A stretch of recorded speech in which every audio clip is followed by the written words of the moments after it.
Primera a los Corintios, capítulo número 11. Versículo 20. Según entiendo, cuando ustedes se reúnen, cada uno se apura a comer su propia comida y no espera a los demás. Así resulta que algunos se quedan con hambre, mientras que otros se emborrachan. Y eso ya no es participar de la cena del Señor. Más bien eso es una falta de respeto a la iglesia de Dios. Y es poner en vergüenza a los pobres. Si lo que quieren es comer y emborracharse, mejor quédense en ¿dónde? En sus casas. ¿O esperen acaso que los felicite? Pues no hay ninguna razón para felicitarlos. Versículo 23. Lo que el Señor Jesucristo me enseñó es lo mismo que yo les he enseñado a ustedes. La noche en que el Señor Jesús fue traicionado, tomó en sus manos, ¿qué cosa? Lo dio gracias a Dios, lo partió en pedazos y dijo: esto es mi cuerpo, que es entregado en favor de ustedes. Cuando coman de este pan, acuérdense de quién. ¿Y quién es mí? Del Señor Jesús. Versículo 25. Después de cenar, Jesús tomó en sus manos la copa y dijo: esta copa de vino es mi sangre. Con ella Dios hace un nuevo compromiso con ustedes. Cada vez que beban de esta copa, acuérdense de mí. Frase clave otra vez. Acuérdense de quién. De Jesucristo, de mí, de Jesucristo.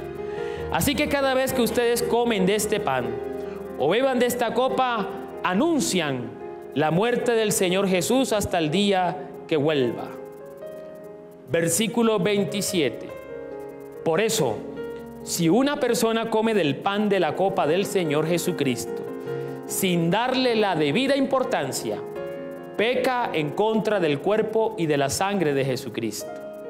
Por lo tanto, antes de comer del pan y de beber de la copa, cada uno debe preguntarse si está actuando bien o mal, porque Dios va a castigar al que coma del pan y beba de la copa sin darse cuenta de que se trata del cuerpo de Cristo. Tú y yo estamos aquí para algo más que comer.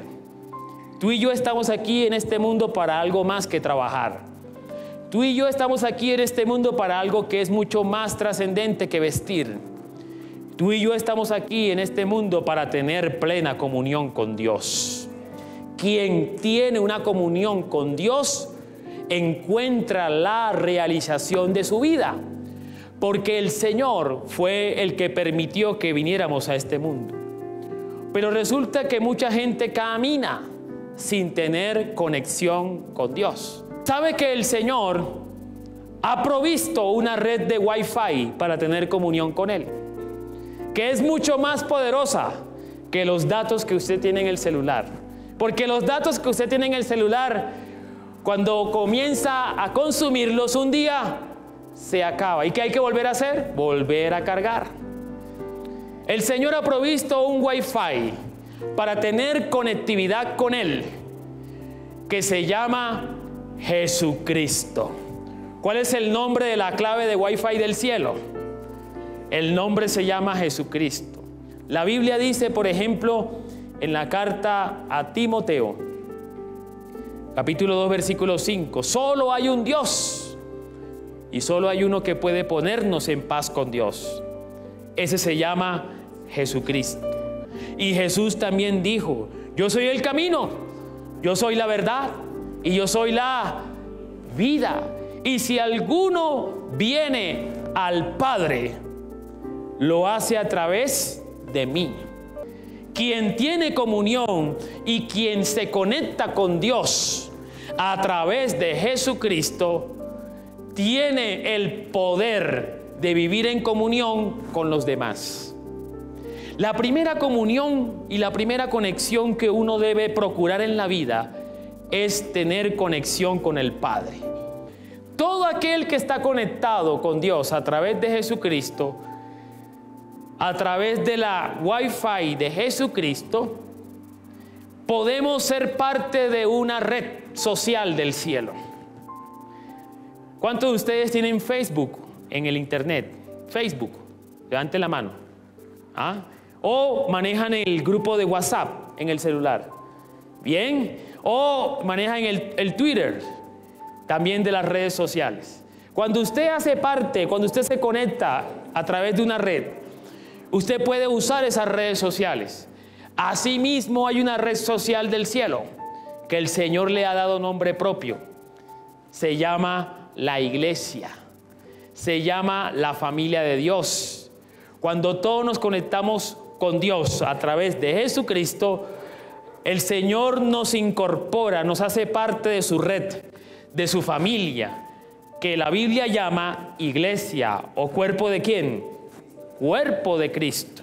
Lo que quiere decir es que si todos hacemos parte de esta red social del cielo, que se llama la iglesia, cada uno de aquellos que nos conectamos con Dios a través de Jesucristo, cada uno de aquellos somos hijos de Dios, y por lo tanto, al ser hijos de un mismo Padre, usted es hermano o hermana en la fe de Jesucristo de la persona que usted tiene al lado. Ahora bien, hay algo que celebra la iglesia. Cada vez que se reúne para celebrar la presencia de Dios, cada vez que se reúne, conmemora a través de algo que se llama la Cena del Señor. Y eso fue el pasaje que acabamos de leer. El pasaje que acabamos de leer trata sobre la Cena del Señor. Una noche Jesús estuvo con sus discípulos y antes de ser entregado los invitó a cenar. Y les dijo: sentémonos a comer, sentémonos a comer. Y allí estaban los discípulos. Allí estaba uno llamado Tomás, que dudaba hasta de la misma duda. Ahí estaba otro llamado Pedro, que era para las que sea, era el primero que siempre decía yo.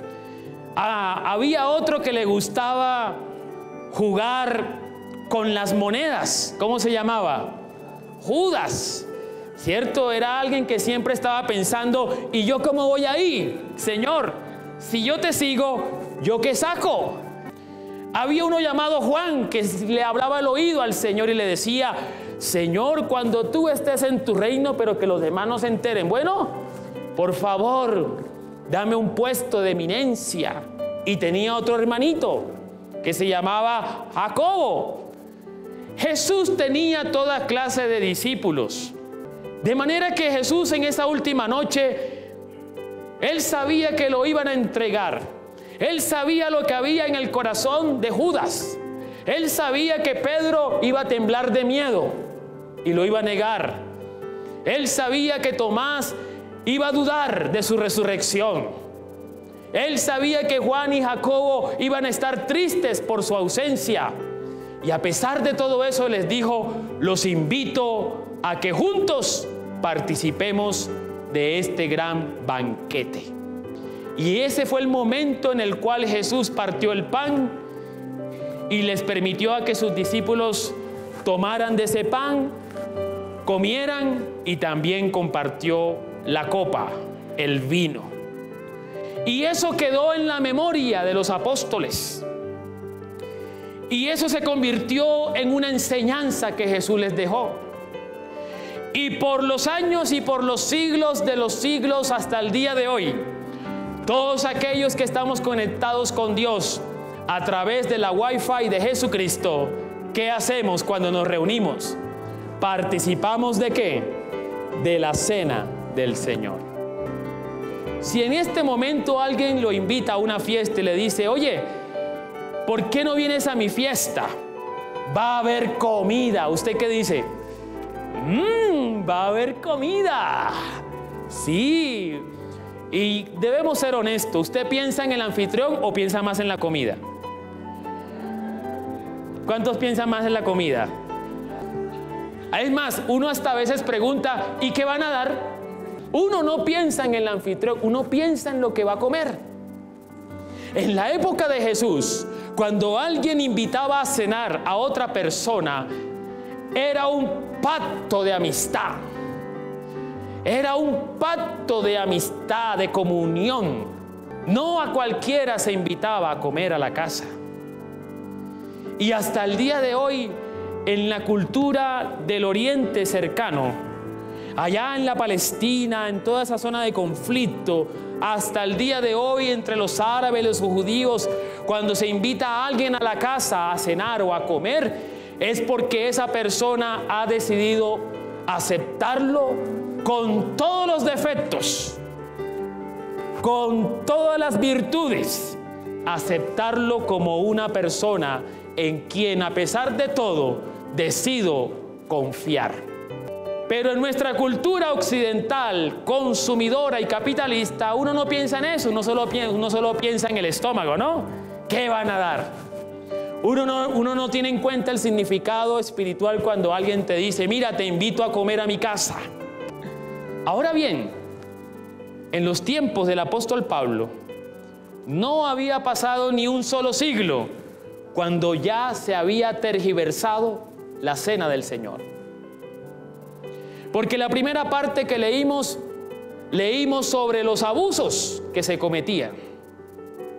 Resulta que los cristianos de aquel entonces, cuando se reunían, al final de la reunión comían juntos. Cada uno llevaba algo preparado de su casa a la reunión. Y al final celebraban la cena del Señor. Para el colombiano le cuesta mucho entender que la cena es el plato más importante. Pero en la cultura de Jesús, la cena es el momento más importante. Y los cristianos, cuando se reunían en las casas, cuando se reunía la iglesia de Corinto, se reunían para celebrar en todas las reuniones, celebrar la cena del Señor. ¿Y cómo lo hacían? Cada uno llevaba un plato preparado. Pero sucedía algo, que la gente pudiente llevaba el plato para demostrar que tenía más plata que el que no tenía. Es más, y no esperaba a que llegara el hermano o la hermana que tenía pocos recursos, que iba a llevar una pequeña sopita de menudencia para la cena, y no lo esperaban, sino que se adelantaban para participar de su propio plato, como diciendo, antes que vengan otros y me acaben el plato que he preparado, que me costó mucho, y empezaban a comer. Y no se estaban esperando. Pregunta, ¿había comunión? Había puro egoísmo. Así que el abuso que estaban cometiendo consistía en tener comunión con Dios, sí, pero con un corazón egoísta. El egoísmo se convertía en un pecado de la iglesia de Corinto. Y sobre esto quiero preguntar, ¿cómo está nuestro corazón? ¿Está influenciado por el amor de Dios o está más influenciado por el egoísmo propio? ¿Sabe que nosotros somos muy egoístas? Y en la sociedad actual se valora mucho el egoísmo. La gente dice, lo más importante es que tú te sientas bien, los demás no importa. Si tú estás bien, lo demás es secundario. Y eso uno lo puede observar en las formas y en las maneras como convivimos en esta ciudad. Por ejemplo, de pronto vamos en el carro y ¡ah! Y el señor de la moto al lado, venga, y lo cierro acá, y yo no me voy a dejar ir, ¿cierto? De pronto el semáforo está en rojo y usted está y el otro en el carro, a ver cuál llega primero, cuál avanza primero, cuál cierra primero. Cada uno está pensando en lo suyo. De pronto se está en la parada del Transmilenio y llega ese Transmilenio como milagro del Señor vacío. Y entonces va llegando ese bus y apenas se abre la puerta, sálvense quien pueda, porque quiero mi puesto sin importar lo demás y por encima de todo el mundo. Y eso también se refleja en las relaciones humanas. En la vida de pareja se refleja, lo más importante es que yo me sienta bien y la otra persona no me importa. Y eso que la amo, o digo que la amo. Y también el egoísmo permea la iglesia del Señor. Cuando uno dice, por ejemplo, es que yo voy al culto a orar, a adorar a Dios, y si yo estoy bien allí con el Señor, yo solamente hago esto y lo demás no me importa. No se está terminando el culto cuando ya cumplí y chao. Y así, mientras reine el egoísmo, no podemos crecer en la comunión con Dios. El apóstol Pablo denunció el egoísmo que había en la iglesia de Corinto. Cada uno participaba de la comunión con Dios o de la mesa de la comunión, pero no pensando en el otro, sino pensando en sí mismo. Ahora bien, luego viene la parte donde el apóstol Pablo dice: lo que yo les enseñé fue lo que Jesús nos enseñó. Que aquella noche Jesús, antes de morir, invitó a sus discípulos con todos sus defectos a que participaran de esa cena y se pusieran a cuentas con Dios, se arrepintieran. Es probable que Jesús, cuando le ministró la cena a Judas, estaba esperando que Judas hiciera ¿qué cosa? Se arrepintiera. Es probable que Jesús, cuando le ministró la cena a Pedro, estaba esperando que Pedro recordara su compromiso antes de negarlo. Es probable que Jesús, cuando le ministró la cena a Tomás, estaba pensando que Tomás tomara una decisión de confiar plenamente en Jesús y no estarlo cuestionando a cada rato.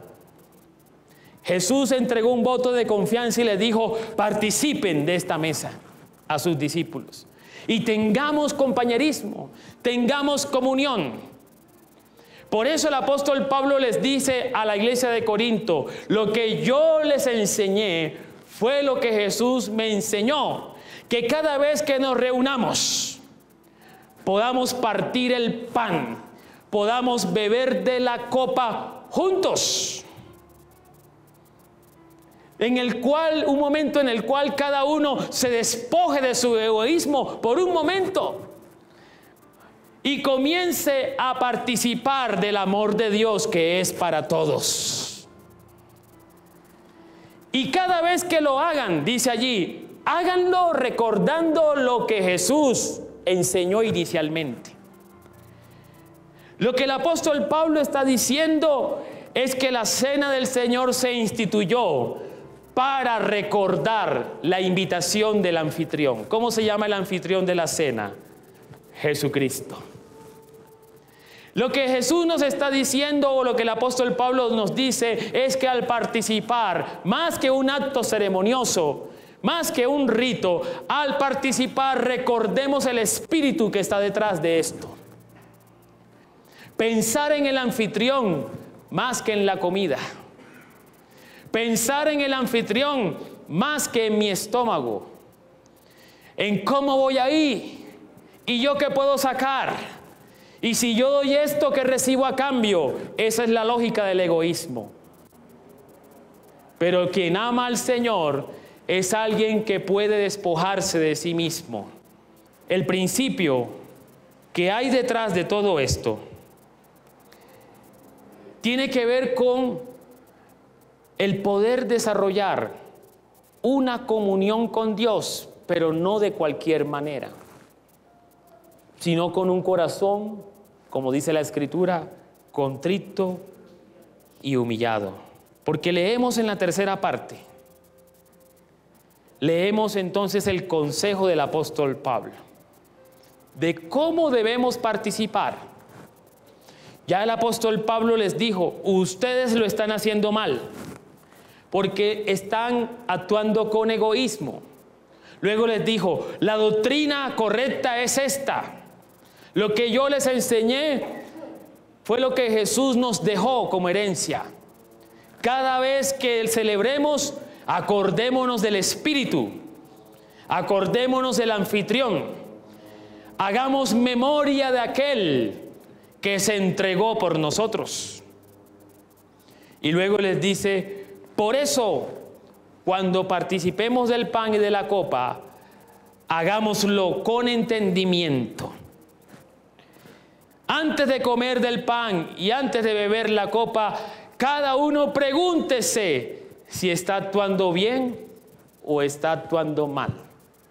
Y en esta tercera parte te invito a que te hagas esa pregunta. ¿Cómo está tu corazón? ¿Tu corazón es un corazón egoísta? ¿Todo lo que estás haciendo está en función tuyo? ¿O has decidido entregarle tu corazón al Señor definitivamente y vivir para Él? ¿Cómo estamos actuando? ¿Cómo aplicar el principio de la comunión en la vida del creyente, de aquel que dice que está bien con Dios? Muchas maneras. Por ejemplo, cuando desarrollamos empatía con las otras personas o con aquel que está necesitado, cuando practicamos la solidaridad, cuando tenemos relaciones de compañerismo, de ayuda mutua.